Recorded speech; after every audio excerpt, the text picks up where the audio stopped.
Hello दोस्तों। आज हम बात करेंगे कर्नाटिक वॉर्स की। तो ध्यान रहे, कर्नाटिक वॉर जो है 18 सेंचुरी के बीच में साउथ इंडिया में ब्रिटिश कंपनी और फ्रेंच कंपनी के बीच में लड़े गए थे। तो हमें ये देखना है कि कर्नाटिक का मतलब क्या है। तो कर्नाटिक का मतलब है कोरोमंडल कोस्ट। कोरोमंडल कोस्ट और उसका जो हिंटरलैंड है उसको यूरोपियंस कर्नाटिक बोलते थे। और इसी रीजन में ब्रिटिश कंपनी और फ्रेंच कंपनी के बीच में एक लंबे समय तक, यानी कि लगभग 18 साल तक आपस में लड़ाई कर रहे थे ये लोग। और इसी को हम कर्नाटिक वॉर कहते हैं। तो इसमें टाइम ध्यान रखना, 1746 से लेकर 1763 के बीच में इनमें आपस में युद्ध हुआ है। और इसमें तीन सेट ऑफ वॉर्स हुई हैं, है ना। फर्स्ट कर्नाटिक वॉर 1746 से लेकर 1748, सेकंड कर्नाटिक वॉर 1749 से लेकर 1754, थर्ड कर्नाटिक वॉर 1758 से लेकर 1763। इन्हीं को हम डिटेल में देखेंगे। ध्यान रखना, जो फर्स्ट कर्नाटिक वॉर है वो 1746 से 48 के बीच में लड़ा गया था। और इसका जो कॉज था वो था वॉर ऑफ ऑस्ट्रियन सक्सेशन। हुआ ये था कि ऑस्ट्रिया में एक राजा थे, हैब्सबर्ग डायनेस्टी के, चार्ल्स सिक्स। इनके मरने के बाद कोई राजकुमार नहीं था, कोई मेल एयर नहीं था। इसलिए मारिया थेरेसा को गद्दी पर बिठाने की बात हो रही थी। कुछ यूरोपियन कंट्रीज मारिया थेरेसा के अगेंस्ट में थे और कुछ यूरोपियन कंट्रीज चाहते थे कि मारिया थेरेसा ही गद्दी पर बैठे। और इसी मुद्दे पर यूरोपियन नेशंस जो हैं आपस में लड़ने लगे, या फिर कहें कि वो राइवल कैंप्स में डिवाइड हो गए। आप ये सोच सकते हैं कि ये आपस में लड़ क्यों रहे हैं। भाई, एक राज्य में, एक देश में राजा का फैसला होना है कि गद्दी पर कौन बैठेगा, और उसको लेकर यूरोप के बाकी देश क्यों लड़ रहे हैं। ध्यान रखना, यूरोपियन जो मोनार्कीज हुआ करती थी, जो वंश हुआ करते थे, जो राजवंश हुआ करते थे, उनके आपस में वैवाहिक संबंध होते थे, मैट्रिमोनियल रिलेशंस हुआ करते थे। इसलिए ये सभी लोग चाहते थे कि हमारा जो व्यक्ति है, हमारा जो रिश्तेदार है वो गद्दी पर बैठे, जिससे हमको एडवांटेज मिले। तो इसी कंटेक्स्ट में ये लोग आपस में लड़ा करते थे एक दूसरे के। इससे पहले हमने बात की थी Spanish civil war, Spanish war of succession की। इसी तरीके से ऑस्ट्रियन वॉर ऑफ सक्सेशन भी हो रहा है। और इसमें ये ध्यान रखना कि जो ब्रिटेन और फ्रांस हैं वो राइवल कैंप्स में आने की वजह से एक दूसरे के खिलाफ लड़ाई लड़ेंगे। तो ध्यान रहेगा कि जो ऑस्ट्रियन वॉर ऑफ सक्सेशन है वो 1742 से लेकर 48 के बीच में यूरोप में लड़ा गया। अगर हम इंडिया में ट्रिगर की बात करें कि अगर कोई वॉर 42 में 1742 में शुरू हो गई है यूरोप में, तो 4 साल के बाद इंडिया में शुरू होती है, लेकिन क्यों।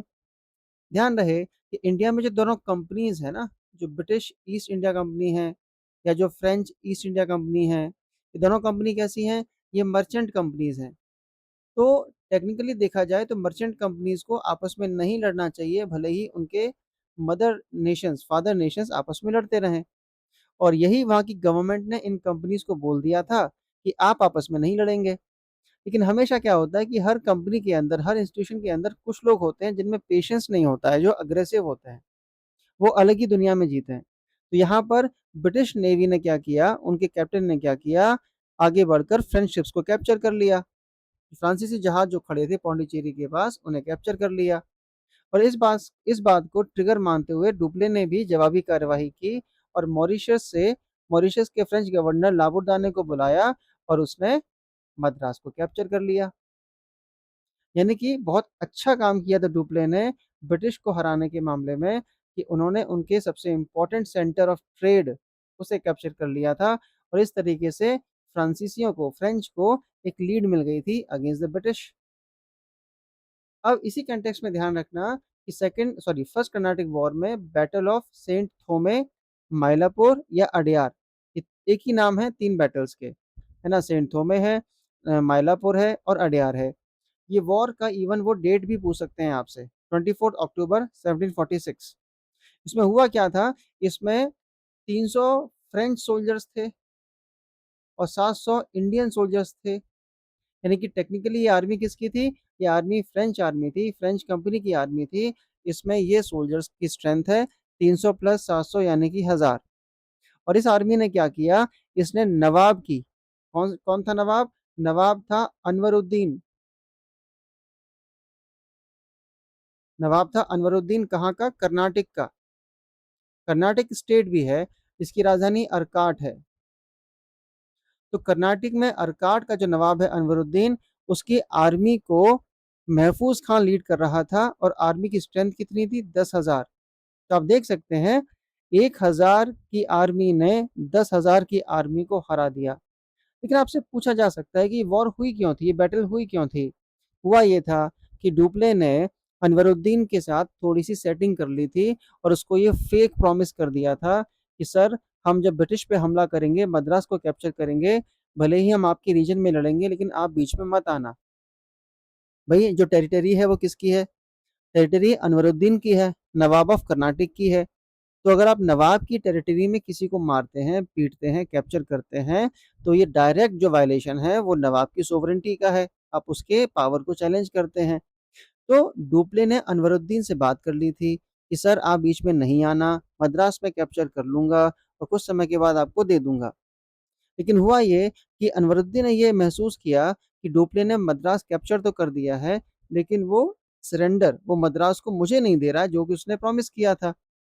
इसकी वजह से नवाब ने महफूज खान की लीडरशिप में 10,000 की आर्मी को भेजा और कहा कि जाओ तुम मद्रास को छीनो। लेकिन हुआ उल्टा, अनवरुद्दीन हार गया, यानी कि महफूज खान हार गया।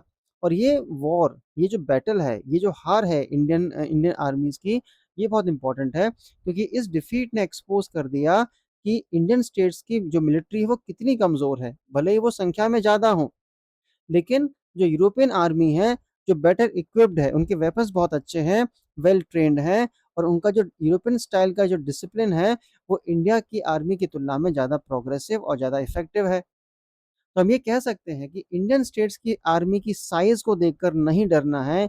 ये सबक इन लोगों ने इस बैटल से सीखा था। फिर आगे क्या हुआ? आगे यूरोप में वॉर खत्म होती है with the treaty of Aix la Chapelle, with the treaty of Aix la Chapelle in 1748। तो जैसे ही यूरोप में वॉर खत्म होती है, वैसे ही इंडिया में भी वॉर खत्म हो जाती है।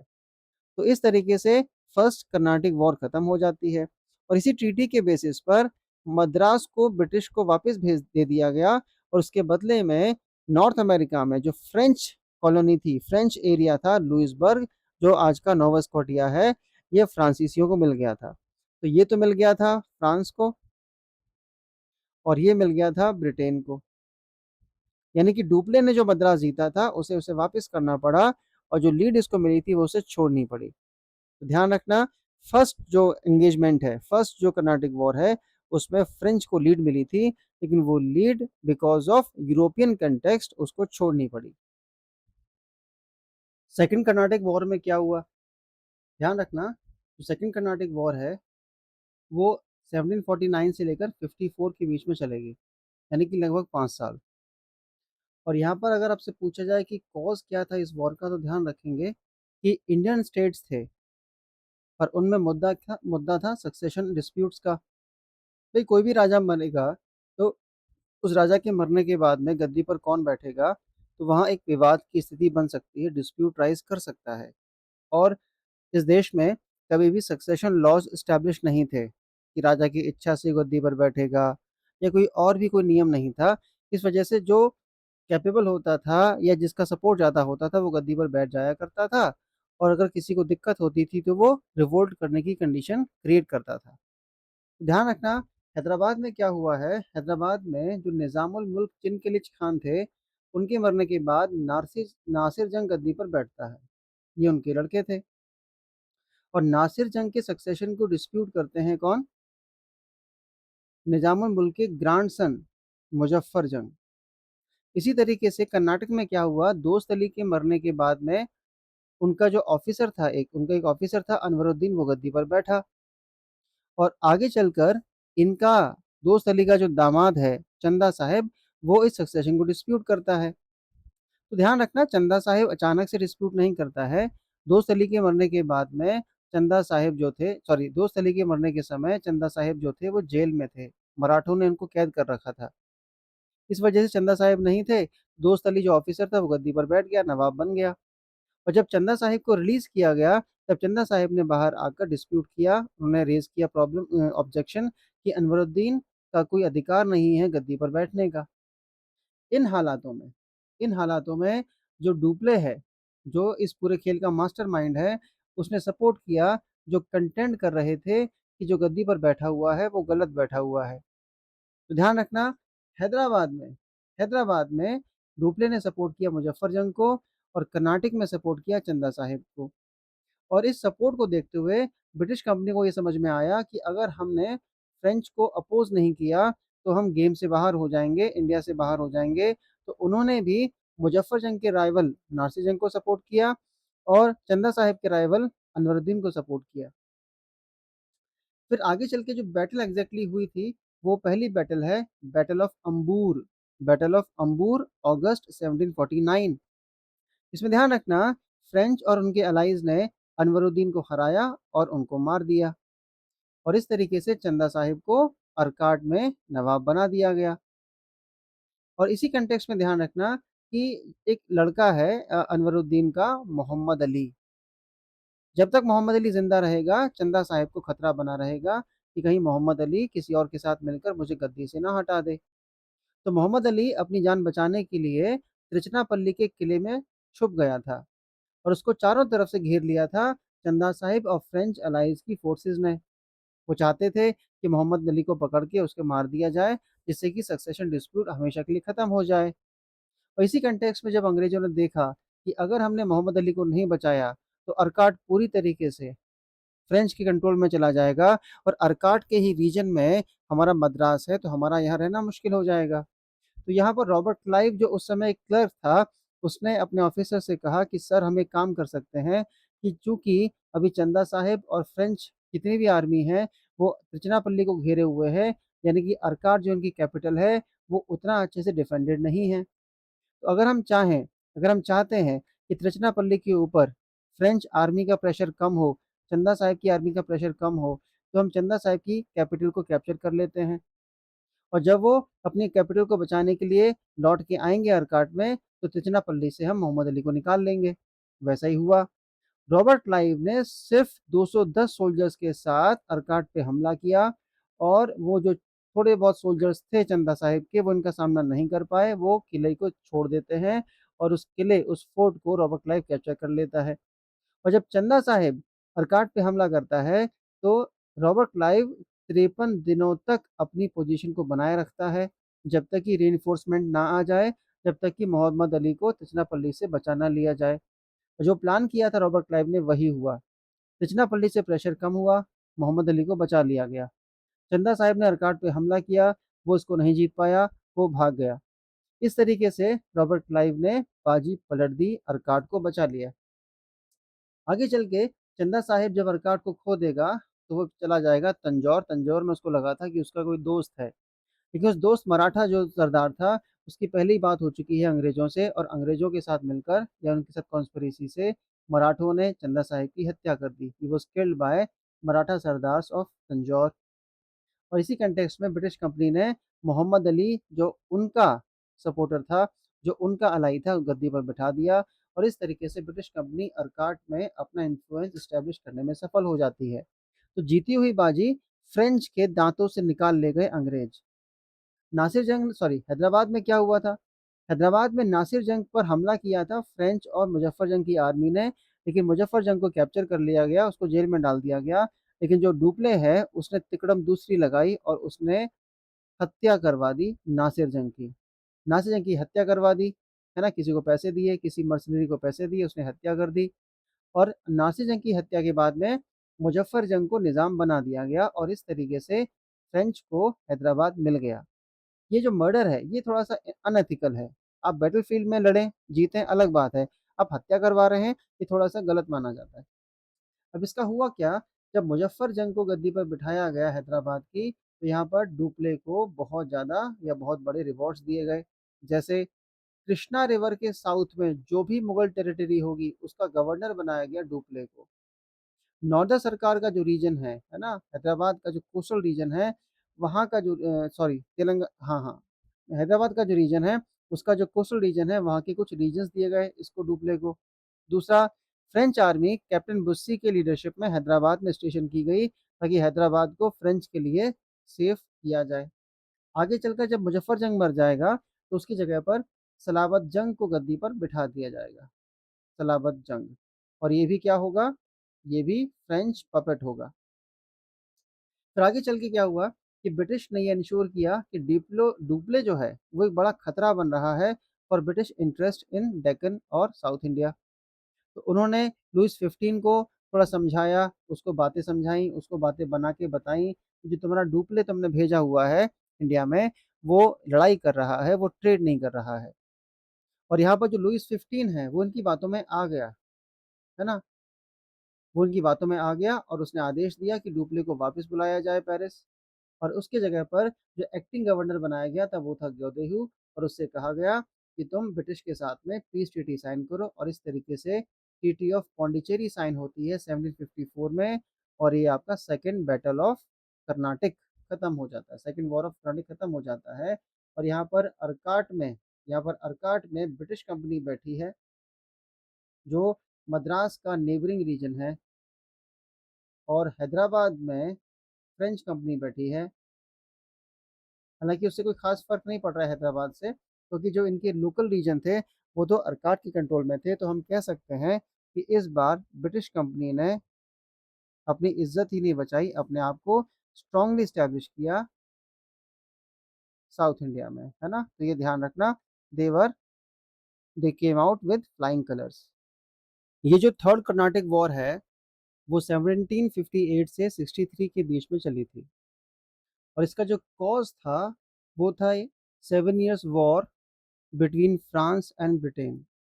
फ्रांस और ब्रिटेन आपस में लड़े थे, कहाँ पर, अमेरिका में और यूरोप में। तो जो कि दो देश आपस में लड़ रहे थे, तो इंडिया में भी उनकी जो कंपनीज थी वो भी आपस में लड़ने लगी। लेकिन इंडिया में जो ट्रिगर इस बार आया है वो आया है कि काउंट डी लाली नाम का एक गवर्नर डुप्ले को रिप्लेस करता है अप्रैल 1758 में। इसने काफ़ी समय ले लिया, इसको 6 महीने पहले आ जाना चाहिए था। और इसने ये ब्लंडर किया, ये भूल गया या इसने ध्यान नहीं दिया कि प्लासी में अंग्रेज जीत चुके हैं और उन्हें बंगाल मिल चुका है और वो बहुत मजबूत हो चुके हैं। तो उसने अंडर एस्टिमेट कर लिया कि प्लासी की विक्ट्री कोई विक्ट्री विक्ट्री नहीं है और बंगाल को जीतना कोई खास इंपॉर्टेंट नहीं है। तो उसने क्या किया, अंग्रेजों के साथ लड़ना शुरू कर दिया।